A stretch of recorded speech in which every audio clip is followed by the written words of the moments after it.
Assalamualaikum warahmatullahi wabarakatuh.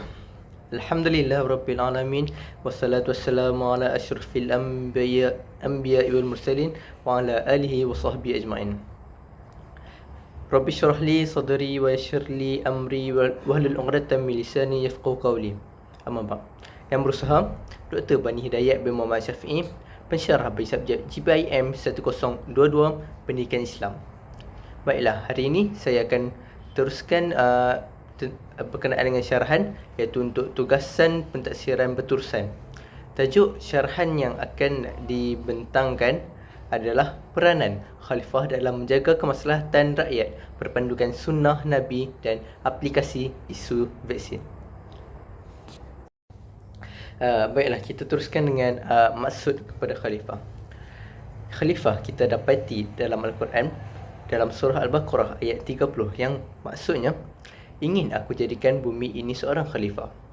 Khalifah ini sering difahami sebagai pemimpin atau ketua, namun harus kita ingatkan bahawa khalifah yang dimaksudkan ialah manusia, iaitu kita seluruhnya. Jadi kita sepatutnya berasa beruntung Allah jadikan kita sebagai pemimpin di dunia ini. Okey, khalifah dari segi bahasa adalah dari kata khalafa yang bermaksud pengganti atau wakil. Dalam sebutan biasa, khalifah selalu difahami sebagai pemimpin politik atau ketua, yakni imam. Dr. Abdul Aziz Salim pula menghuraikan bahawa jawatan khalifah ini memegang dua tugas yang utama, iaitu berkuasa penuh di dalam urusan agama Islam, dan yang keduanya berkuasa penuh dalam urusan dunia dengan melihat kepada maslahat umum. Okey.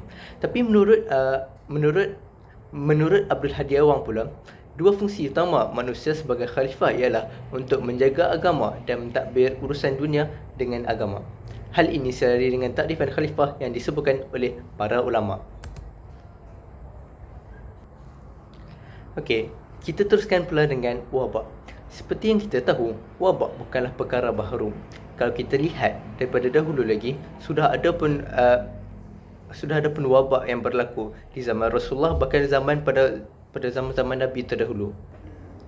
Okey, dengan itu, dengan berlakunya kejadian-kejadian sebelum ini, kita boleh mengaplikasikan, para khalifah perlu mengaplikasikan cara bagaimana Rasulullah menangani wabak tersebut seiring dengan perkembangan teknologi kita semasa.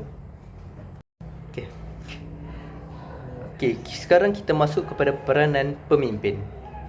Peranan pemimpin yang pertama, setiap pemimpin perlulah berhikmah. Tanggungjawab yang digalas pemimpin sangatlah berat sehingga kan dapat menentukan masa depan negara. Sebagai pemimpin beragama Islam, kita seharusnya meletakkan segala tindakan berasaskan Al-Quran dan As-Sunnah. Keputusan yang dibuat oleh pemimpin perlulah berhikmah demi kemaslahatan umat. Nabi Muhammad telah memberi panduan apabila ditimpa ta'un, iaitu wabak pada ketika itu, untuk menjaga umat. Dalam hadis Nabi, "Idza sami'tum bi ta'un bi ardin fala tadkhuluha wa idza waqa'a bi ardin wa antum biha fala takhruju minha." Yang maksudnya, apabila kamu mendengar bahawa ta'un menimpa sesuatu tempat, maka janganlah kamu masuk ke dalam kawasan tersebut. Dan apabila kamu berada di kawasan yang terdapat padanya ta'un, janganlah kamu keluar daripadanya. Jadi jelas di sini, dalam cara kepimpinan Rasulullah ingin memberi hikmah, tidak mahu tersebarnya wabak ta'un itu kepada negeri ataupun tempat lain pada ketika itu. Okey, peranan khalifah yang kedua pula ialah amar makruf. Apabila seseorang khalifah dipilih, mereka seharusnya menjadi tegas dalam memerintah seperti mengadakan peraturan bagi menjaga keharmonian. Allah berfirman dalam surah Ali Imran ayat 110. A'udzubillahi minasyaitonirrajim. Kuntum khairu ummatin ukhrijat lin-nas ta'muruna bil ma'rufi wa tanhauna 'anil munkar wa tu'minuna billah. Maksudnya, kamu wahai umat Muhammad adalah sebaik-baik umat yang dilahirkan untuk umat manusia, kerana kamu menyuruh berbuat segala perkara yang baik dan melarang daripada segala perkara yang salah, serta kamu pula beriman kepada Allah Subhanahu Wa Taala dengan sebenar-benar iman. Okey, peranan khalifah yang ketiga pula adalah adil. Sifat adil merupakan sifat yang penting dan selalu Allah dan Nabi ingatkan kepada kita. Adil bukanlah bermaksud kita harus membahagi sama rata tetapi mengutamakannya lebih memerlukan.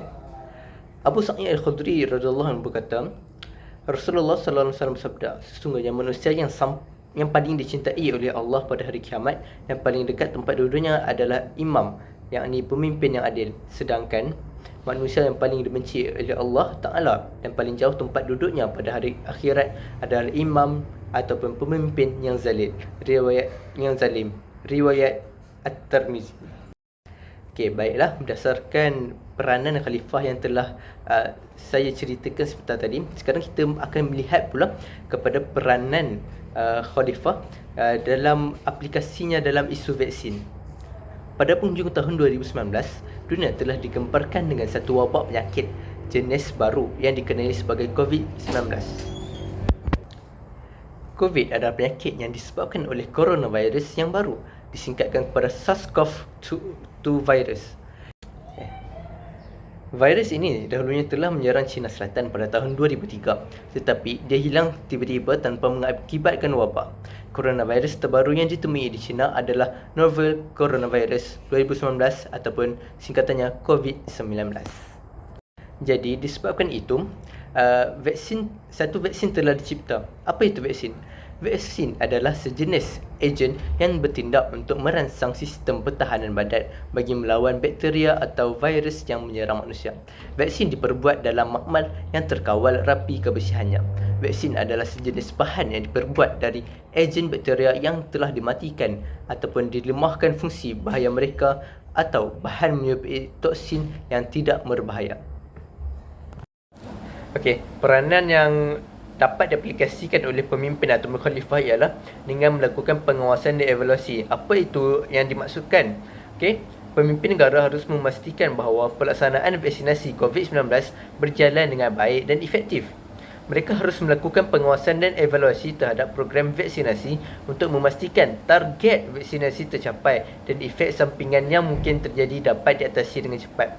Seperti mana cara Nabi Muhammad sallallahu alaihi wasallam untuk mengelakkan wabak taun itu terus merebak, dia baginda melarang orang yang terkena penyakit itu ke tempat lain, dan orang yang berada di tempat lain pun dilarang untuk masuk ke tempat itu.